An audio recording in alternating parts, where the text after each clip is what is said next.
Hi friends, இப்போ நம்ம பாக்கியலட்சுமி பார்க்க போகிறோம். பாக்கியலட்சுமியில் வந்துட்டு தாத்தா சொல்லிட்டார் ஒரே வார்த்தையாக, உங்கள் அம்மா அட்ஜஸ்ட் பண்ணுறது பெரிய விஷயம்டா. நான் வந்துட்டு உங்கள் அப்பாவுக்காக சொல்லலை, நான் உண்மையுமே உங்கள் அம்மாவுக்காக தான் யோசிக்கிறேன். உங்கள் அம்மா இடத்துல யார் இருந்தாலும் எங்களை அட்ஜஸ்ட் பண்ணி போக மாட்டாங்க. என்னைக்கா இருந்தாலும் எங்களை வெளியே போக சொன்னால் நாங்கள் போயிடுவோம்னு சொல்கிறாங்க. தாத்தா அப்படிலாம் ஒரு வார்த்தையை சொல்லாதீங்க அப்படின்ட்டாங்க. ஏன்னா இவங்க தான் சூரிய வம்ச குடும்பமாச்சு, ஒற்றுமையாக தான் இருப்பாங்க. கூடி வந்தால் கோடும் நன்மைன்னு சொல்லுவாங்களே, அந்த படத்துக்கே இவங்க தான் பேர் போட்டிருப்பாங்களாட்டுக்கு. இதெல்லாம் ஒரு பக்கம் விட்டுருங்க. இன்னொரு பக்கம் வந்துட்டு இவங்க வந்துட்டு ஹாப்பியாக ஃபீல் ஆகுறாங்க.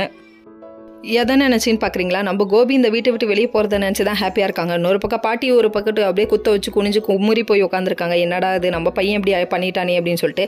அந்த டைமில் வந்துட்டு சிம்பத்தியை கிரியேட் பண்ணுறாரம்மா கோபி. அம்மா எனக்கு நீங்கள் இல்லைனா எதுவும் இல்லை, நீங்கள் இல்லைனா இருக்க மாட்டேன். டேய், நீ எந்த அளவுக்கு உருட்ட முடியுமோ அந்த அளவுக்கு அம்மாட்ட உருட்டிட்டேன். அந்த அம்மாவும் அதை நினச்சி சரி கவலைப்படாது கோபி நான் வரேன் அப்படின்னு சொல்லிச்சு. இதே கையோட வந்து பாக்கியாட்ட இந்த விஷயத்த சொல்லி வெறுப்பேற்றணும்னு நினைக்கிறாரு. ஆனால் அதுக்கு முன்னாடி ராதிகாட்ட சொல்லுவோன்னு சொல்லிட்டு மேலே வந்து ராதிகாட்ட அம்மா என் கூட வரப்போகிறாங்கன்னு சொன்னோன்னே அவங்களுக்கு பயங்கர சாக்கு. இதுலேயே ஹார்ட் அட்டாக் வந்துட மாட்டேங்குது. வேணாம் கோபி, உங்கள் அம்மா வந்தாங்கன்னா உங்கள் அம்மா வாய் சும்மா இருக்காது, உங்கள் அம்மாவுக்கு எங்கள் அம்மாவை பிடிக்காது, தேவையில்லாத பிரச்சனை வரும், எதுக்கு தேவையில்லாமல் உங்கள் அம்மாவை கூட்டு போக வேணாம் அப்படின்னு அவங்க சொல்கிறாங்க. இல்லை வேணவே முடியாது, என் குடும்பத்துலேருந்து யாரோ ஒருத்தர் என் கூட வந்து தான் ஆகணும் அப்படின்னு சொல்லிட்டு ஸ்ட்ரிக்டாக சொல்லிட்டார். அவர் ஸ்ட்ரிக்டாக சொன்னது மட்டும் இல்லைங்க, சொல்லிவிட்டு ஐயோ கோபி கோவப்பட்டமே சோத்தில் விச வச்சிருவாளே, இந்த விட்டு ஓடிடணுமேன்னு சொல்லிட்டு கிளம்பி ஓடினது ஓட்டத்தை பார்க்கணுமே, வேறு லெவல் கோபி அப்படிங்கிற மாதிரி இருந்தது. நம்ம அப்படியே ராதிகா முறைக்கிற முறையை பார்க்கணுமே, அதுவும் அல்டிமேட் சீனாக வேறு இருந்தது.